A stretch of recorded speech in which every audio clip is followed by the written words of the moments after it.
Saudara-saudari, Shalom Alaikum. Hari ini adalah hari pertama dalam doa mohon 7 karunia Roh Kudus atau hari pertama novena Pentakosta yang sering disebut juga novena Roh Kudus. Jadi istilah novena Pentakosta dan novena Roh Kudus itu adalah hal yang sama. Pertama, istilah novena Pentakosta karena kita menyongsong perayaan Pentakosta 9 hari sebelumnya, sehingga kita menyebutnya novena Pentakosta, menyambut hari perayaan Pentakosta. Disebut novena Roh Kudus benar juga sebab yang dimohon di dalam novena ini adalah karunia Roh Kudus yang dalam tradisi gereja Katolik jumlahnya ada 7. Yang inti-inti maka disebut 7 karunia Roh Kudus atau Sabta Karunia. Maka catatan pertama, kalau saudara-saudari berdoa novena Roh Kudus, hendaklah yang dimohon di dalam novena ini adalah spesifik karunia Roh Kudus, bukan barang-barang jasmani, bukan barang-barang duniawi. Ini terjadi di banyak tempat salah kaprah, bahwa orang mengadakan novena Roh Kudus, novena Pentakosta, tapi ketika menulis intensi atau ketika mengucapkan intensi, ya Tuhan semoga toko saya segera terjual. Itu bukan untuk novena Roh Kudus. Itu nanti saatnya lain waktu, kalau misalnya mau novena khusus mengenai hal-hal yang jasmani, ada novena Salam Maria, ada novena Tadius, ada novena-novena yang lain. Tetapi novena Roh Kudus perlu kita arahkan untuk hanya 7 karunia Roh Kudus ini. Dan lebih khusus lagi, arahkanlah untuk spesifik 1 karunia yang mungkin waktu-waktu ini atau tahun ini atau belakangan ini yang paling kamu butuhkan untuk menghadapi kehidupan. Saudara-saudariku yang dikasihi Tuhan, karena kita hari pertama nanti akan berdoa ini, maka saya akan jelaskan bagaimana 7 karunia Roh Kudus supaya kamu dapat kurang lebih tahu masing-masing itu intinya apa. Sehingga kalaupun harus memohon, kayaknya aku memohon yang ini. Nah, kurang lebih seperti itu. Akan saya jelaskan secara singkat supaya kamu makin kenal inti dari masing-masing karunia dan penerapannya dalam kehidupan seperti apa. Yuk kita mulai dari Roh Hikmat. Nanti akan kita doakan juga, ada di buku ini. Kalau kamu belum punya bukunya, minta kepada ketua lingkungan, sudah disebarkan PDF-nya melalui para ketua lingkungan, boleh dicetak sendiri. Ini buku yang sudah siap pakai, jadi Bapak dan Ibu boleh tinggal datang ke tukang cetak fotokopi, dicetak sudah akan jadi buku seperti ini, tinggal digunakan dan dipakai. Nah, saya akan mulai dari Roh Hikmat. Apa inti dari Roh Hikmat? Roh Hikmat adalah karunia yang diturunkan kepada manusia supaya apa? Saya bacakan isinya. Ajarlah kami menjadi orang bijak, terutama agar kami dapat menghargai, mencintai, mengutamakan cita-cita surgawi.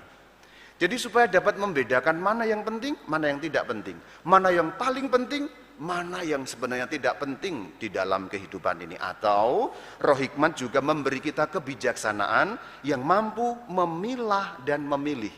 Kehidupan sesungguhnya pilihan-pilihan yang banyak sekali, bukan? Kita hidup setiap hari membuat pilihan-pilihan. Ada pilihan-pilihan kecil, ada pilihan-pilihan besar.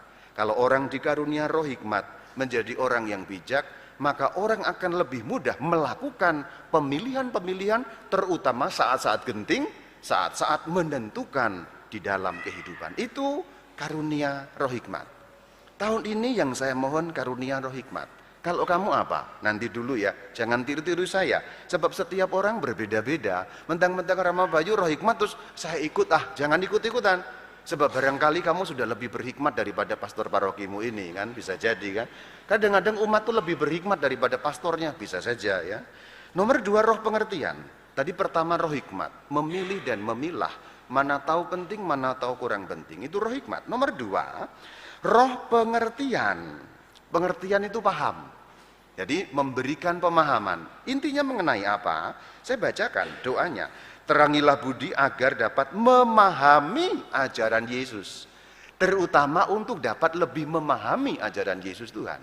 Umpamanya setiap kali kamu ikut kurban misa, ngantukan, dengar firman, nggak ngerti-ngerti, udah dikasih homili jelas dan gampang pun nggak paham-paham, minta roh hikmat. Supaya maaf, jangan oon-oon amat, nah gitu. Kalau ada orang ngomong kamu nggak paham-paham, hah, naon, apa? Nah itu, barangkali roh hikmat yang kamu, bukan roh hikmat, apa? Roh pengertian yang kamu butuhkan. Dijelaskan nggak ngerti-ngerti anak-anak sekolah itu loh. Pikirannya kacau, dijelasin gurunya nggak ngerti-ngerti. Barangkali karunia roh pengertian ini yang diperlukan, biar gampang ngerti, maksudnya gitu. Terutama gampang ngerti ajaran Yesus Tuhan. Intinya apa? Nah begitu. Sehingga kalau diberi homili oleh amang pastor yang Jepang jelas dan gampang, langsung ngerti. Baru ngomong 2 kalimat, kamu udah paham. Bahkan pastornya belum ngomong, kamu udah paham. Nah gitu. Ini roh pengertian namanya. Pasturnya baru shalom alaikum udah ngerti gitu loh. Ini roh pengertian. Sekarang yang ketiga, roh nasihat. Roh nasihat intinya adalah memberikan suatu masukan kepada kita. Intinya apa? Dampingilah kami dalam perjalanan hidup yang penuh gejolak. Ini mirip-mirip dengan roh hikmat tetapi agak berbeda. Memberikan suatu nasihat supaya di dalam menjalankan hidup yang penuh gejolak ini kita langkahnya lurus. Ini roh nasihat yang memberi nasihat kita setiap waktu. Gampangnya memberi alarm kalau kita mau masuk jurang. Memberi alarm kalau kita mau salah, sebelum salah sudah diberi karunia roh nasihat. Ini gampangnya begitu. Supaya jangan nabrak-nabrak hidupmu, jangan sampai kepentok-pentok hidupmu, jangan sampai nyemplung pada jurang yang dalam, jurang yang gelap yang merugikan seluruh dalam hidupmu atau keselamatan jiwamu. Roh nasihat dibisikin, dikasih tahu. Kalau dalam bahasa Jawa ngerti sak durunge winarah, ada bahasa Jawa itu. Kalau yang nggak tahu bahasa Jawa terjemahnya apa, nanti tanya Pak Joko ngerti. Kalau Pak Joko nggak ngerti, Pak Agus di sana paham itu. Jadi ada bisikan, tapi bisikan itu inspirasi rohani loh, jangan dianggap bisikan lagi doa terus bayu, enggak gitu. Inspirasi rohani yang menuntun memberi nasihat. Itu roh nasihat. Nomor 4, itu roh keperkasaan. Intinya apa? Roh keperkasaan, kuatkanlah hambamu yang lemah menghadapi kesulitan dan derita. Hidup ini kan banyak penderitaannya. Memang ada kebahagiaannya tentu saja. Tapi hidup ini kita juga ada banyak kesulitan, ada banyak penderitaan. Kalau kita nggak punya roh keperkasaan dalam diri kita, stres kita ini. Karena hidup tidak selalu gampang. Hidup kadang-kadang kita melewati kegelapan yang begitu pekat dan hitam. Maka inti dari roh keperkasaan, yang lemah dikuatkan, perkasa. Atau dalam bahasa Jawa itu aku rapopo. Nah gitu. Diejek orang, aku rapopo. Ditipu orang, aku rapopo. Besok saya tipu ganti. Nah gitu. Ya jangan ya. Intinya adalah ketika lemah, ketika sulit, ketika menderita, tetap perkasa karena kekuatan yang datang dari Roh Kudus. Kalau kita tidak ditolong oleh Roh Kudus, mati kita ini. Kalau kita tidak ditolong oleh roh keperkasaan dalam saat-saat yang paling kelam dalam hidup kita, selesai kita. Itulah kenapa roh keperkasaan perlu kita mohon supaya yang lemah jadi kuat, terutama ketika sulit dan menderita. Jadi kalau hari-hari ini kamu mungkin lagi mengalami kesedihan, kekuatan dari roh keperkasaan mungkin perlu kamu mohon. Kekuatan yang datang dari roh keperkasaan mungkin kamu perlu mohon. Orang-orang muda kalau habis putus cinta menderita itu kan, menderita ya kan. Jangan manggut-manggut nanti ketahuan yang putus cinta. Yang muda-muda kalau putus cinta kan kayak hidup itu kiamat gitu kan. Kalau kamu habis putus cinta biar cepat move on. Move on itu yang memberi karunia roh apa? Keperkasaan. Emang perempuan cuma dia? Emang laki-laki cuma dia? Tapi begitu, keperkasa. Nah, kuat lagi. Ini roh keperkasaan. Jadi kalau letoy-letoy, lemah-lemah, menderita, apapun bentuk penderitaan itu, mungkin yang kamu perlukan sekarang, roh keperkasaan. Selanjutnya, Roh pengenalan akan Allah. Apa ini maksudnya? Roh pengenalan akan Allah maksudnya adalah diuraikan dalam doa. Supaya mengetahui bahwa yang di dunia ini sifatnya sementara. Nah, ini bagian penting. Mengenal Allah artinya mengenal apa yang paling utama. Dan sesungguhnya tujuan satu-satunya dalam hidup. Dan dunia ini sementara. Dunia ini indah, betul. Dunia ini menyenangkan, iya. Dunia ini melenakan, iya. Tapi dunia ini bukan tujuan kita. Jadi mengenal Allah maksudnya adalah supaya kita hari demi hari itu disadarkan terus. Ini semua sementara. Ini semua tidak nyata dalam arti tidak akan terus seperti ini dalam kehidupan kita. Jadi pastor paroki, sementara. Tunggu tahun depan, paling juga dipecat ya di vikaris. Ya gitu kan. Kamu malah seneng kan saya dipecat ya. Roh pengenalan akan Allah, mengenal yang paling utama. Intinya menyadari dunia ini sementara. Dunia ini hanya sementara. Ada lagunya kan? Panggung sandiwara. Sama. Dunia ini panggung sandiwara. Kok sandiwaranya bubar kan selesai. Nah, kira-kira gitu. Dunia hanya panggung sandiwara, kalau dramanya selesai, bubar. Kalau kamu udah requiem, bubar juga kamu. Ketika lagu itu dinyanyikan, Tuhan berikanlah istirahat itu loh. Iya, lagu yang kamu tunggu itu cuma itu sebenarnya. Tuhan berikanlah istirahat. Nah, kesementaraan hidup itulah yang dikaruniakan pengertiannya dari roh pengenalan akan Allah. Intinya supaya nggak terbuai oleh keindahan, kemolekan dunia yang terus terang memang sering memukau. Dunia ini sering memukau keindahannya, begitu memukau sehingga kita menganggap dunia ini tujuan akhir. Nah itu bahayanya di situ. Maka roh pengenalan akan Allah. Selanjutnya karunia yang keenam, roh kesalehan. Bimbinglah kami untuk terus berbakti. Nah, berbakti. Berbakti kepada Allah itu melalui apa? 3 hal. Pengertian atau pemahaman, peribadatan, dan yang ketiga tindakan perbuatan. Berbakti kepada Allah itu 3 seimbang. Kalau kamu mengerti ajarannya, kamu beribadah, dan kamu melakukan apa yang diibadatkan, ini namanya bakti, namanya saleh. Orang saleh 3 ini. Kalau belum 3 ini, kamu belum saleh. Maka jangan menganggap orang yang rajin ke gereja adalah orang saleh. Bukan. Orang yang ke gereja baru 1/3 saleh. Orang yang mengerti ajaran Yesus 1/3 lagi. Orang yang melakukan ajaran Yesus 1/3 lagi. Maka jangan heran kalau orang rajin ke gereja setiap minggu, bahkan seminggu 3 kali datang ke gereja, tapi pulang-pulang memeras manusia lain, menindas manusia lain, membunuh manusia lain, mencekik manusia lain. Karena peribadatan baru 1/3 dari kesalehan. Nah, roh kesalehan adalah karunia supaya kita makin penuh di dalam kehidupan iman kita ini. Bahwa beribadat itu ia menyembah Tuhan, tapi pulang ada ite misa es. Ite misa es itu maksudnya apa sih? Diutus kan? Diutus untuk melakukan apa yang didengar dalam peribadatan. Itu maksudnya. Maka kalau kamu malas misa, barangkali roh kesalehan yang kamu perlukan.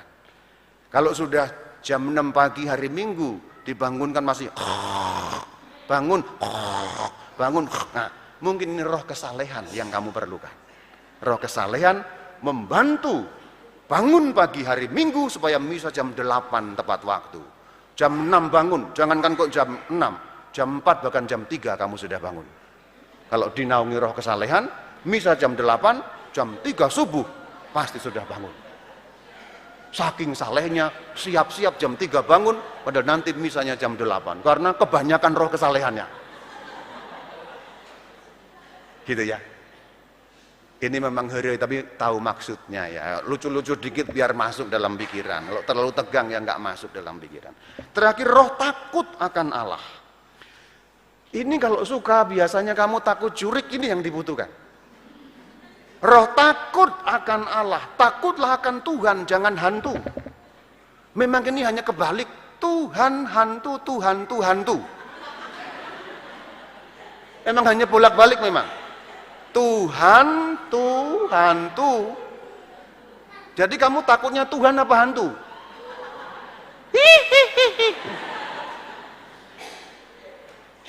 Kalau kamu takut kegelapan, kalau kamu takut jurik, mungkin ini yang kamu butuhkan, roh takut akan Allah, takut akan Tuhan. Emang cuma kebalik-balik ini, saya takut akan Tuhan tuh. Emang cuma kebolak-balik sih, tapi gampang kepleset kita ini. Takutilah yang perlu dan pantas ditakuti, yaitu Tuhan. Alkitab mengatakan, takutilah Dia yang sanggup membinasakan baik jiwa maupun ragamu. Ya kalau cuma jurik itu jangan ditakuti. Kamu kalau ngaca, wajahmu lebih serem daripada jurik. Terus terang saya katakan. Kalau saya beda, kalau saya kayak malaikat, beda lah. Kalau muka saya kayak malaikat kan tampan nomor 3. Bukan ganteng loh ya, jangan salah. Tampan, beda ganteng dan tampan itu. Kalau saya tampan nomor 3 kan, wah malaikat gitu. Kalau kamu ngacak itu, wah Lucifer gitu. Kok takut sama jurik itu gimana? Ini intinya, kira-kira gitu. Tapi inti yang lebih terdalam adalah kalimat dalam doa, ajarilah ketika roh takut akan Allah dikaruniakan, untuk tunduk dan takut kepadamu, kepada Allah. Ketika mau berbuat sesuatu, gampangnya yang melanggar apa Tuhan firmankan. Lebih daripada soal jurik. Tapi kalaupun soal jurik juga penting juga. Kalau kamu takut hantu-hantuan begitu itu, mungkin karunia roh takut akan Allah ini yang sungguh kamu perlukan. Masuk di rumah sendiri pipis di toilet belakang nggak berani, najis lu. Rumah sendiri. Gimana kalau kamu tinggal di sini coba? Serem banget di sini kalau sendirian saya. Gitu kan. Saya malah gantian lebih serem saya kan. Kan kecil suaranya. Takut udah. Karena ada malaikat Mikael, ada kuasa Yesus. Ngapain takut yang gitu-gitu? Kamu itu lucu kadang-kadang. Asli lucu kadang-kadang. Takut pocong. Apa sih itu kan cuma guling di lompat-lompatin gitu. Apa sih gitu? Aneh banget kamu itu. Ada pocong. Lah pocong kan cuma kayak guling aja gitu. Ya tuk gitu udah. Apalagi takut kuntilanak. Loh kamu bapak-bapak kok takut kuntilanak? Kuntilanak kan perempuan. Kamu lebih wah gitu. Kira-kira gitu. Jadi mungkin kalau kamu takut akan jurik-jurikan, ini penting untuk kamu mohon. Biar nggak takut pada kegelapan. Tidak takut sama Tuhan, saya mohon roh takut akan Tuhan, roh takut akan Allah. Supaya roh ketakutan pada jurik ini pergi daripada saya. Tapi yang paling utama sebenarnya tunduk dan takut kepada Tuhan, supaya intinya adalah kalau mau melakukan yang melanggar, ada ketakutan di situ. Ketakutan kalau mau melanggar, ketakutan kalau mau menyimpang, ketakutan kalau wah saya melukai Tuhan, saya telah berkhianat, saya membuat hatinya terluka. Takut dalam arti seperti itu, bukan kok takut masuk neraka, bukan. Takut dalam arti Tuhan begitu baik, kenapa harus saya lukai? Yang begitu baik kepadaku, janganlah aku lukai. Ketakutan seperti itu. Ini tadi 7 karunia Roh Kudus secara singkat dan padat.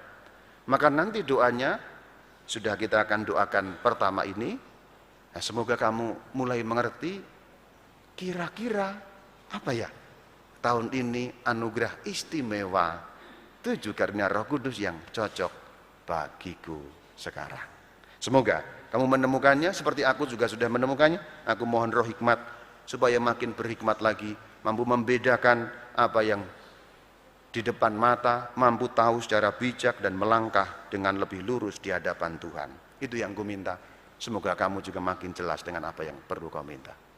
Shalom Alaikum.